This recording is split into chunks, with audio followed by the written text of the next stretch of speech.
বাংলার জমিন কারো গোলাম হিসাবে ব্যবহার করতে দেওয়া হবে না, ঠিক না?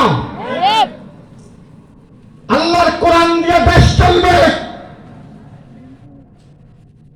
কোরআন দিয়ে যদি দেশটা চলে, এই দেশে কোনো অভাব থাকবে না। সুবহানাল্লাহ। কোরআনের বিরোধিতা কিন্তু আমাদের দেশে আপনার বড় সুরেরা যারা, এরা কোরআনের বিরোধিতা করে, ছোট ছোট সুরেরা কোরআনের বিরোধিতা করে না, ঠিক কিনা জোরে কোন? ছোট সুর মনে করেন কলা সুর, তেল সুর, লাউ সুর, বেল সুর, কচু সুর, এরা চুরি করে অভাবের কারণে। কিসের কারণে? ইসলাম যদি প্রতিষ্ঠিত হয়, আল্লাহর কোরআন দিয়া যদি দেশটা চলে, এই দেশে কোনো অভাব থাকবে না। সুবহানাল্লাহ। কালকে কইলেন অভাব যদি না থাকে, ছোট সুরের চুরি করা, কথা কি বুঝতেছেন নাকি?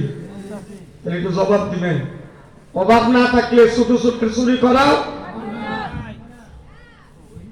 আমাকে ওইদিন ঢাকা প্রোগ্রামে গেছে, আমার বললো কই হুজুর, আপনারা যদি ইসলাম করেন, ইসলামী রাষ্ট্র যদি হয়, তাহলে তো কোরআন দিয়া রাষ্ট্র চললে কোরআন আছে, সুরের হাত কেটে দিতে হবে।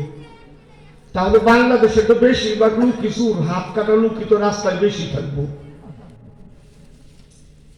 আমি বললাম না, হাত কাটা হবে তখন দেশে যখন অভাব পুরাপুরি দূর হয়ে যাবে, যখন মদিনায় জাকাত কে নিবে, জাকাত কে নিবে, দেশকে দেশ ঘুরা হইতো, জাকাত নেওয়ার লোক খুঁজে পাওয়া যাইত না, ওই সময় হাত কাটা আইন চালু হয়েছে। সুবহানাল্লাহ। সুর ধরে যে বাড়ি শুরু করেন, বাড়ি দেওয়ার আগে জিজ্ঞেস করতে হবে তুমি কেন চুরি করলা, তোমার ঘরে কি পরিস্থিতি, ঠিক মতো বাজার নাই, ঠিক মতো পোলাপানের চিৎকারে মনে করেন 5-7 জন খাবারের লোক, কামাই রোজগার একজন করে, অসুস্থ রিক্সা চালাই, ঠিক মতো খাইতে পারে না, পোলাপানের চিৎকারে অন্যের জিনিসে হাত দেয়। ইসলামী রাষ্ট্র হলে আগে আপনাকে জিজ্ঞেস করা হবে এবং তার অভাব দূর করা হবে রাষ্ট্রীয়ভাবে। সুবহানাল্লাহ। আল্লাহ বলেন কোরআনে, আল্লাযীনা ইম্মাক্কানাহুম ফিল আরদি ওয়া আকামুস সালাতা ওয়া আতাউস যাকাতা ইয়া'মুরুনা বিল মা'রুফি ওয়া ইয়ানহাউনা 'আনিল মুনকার।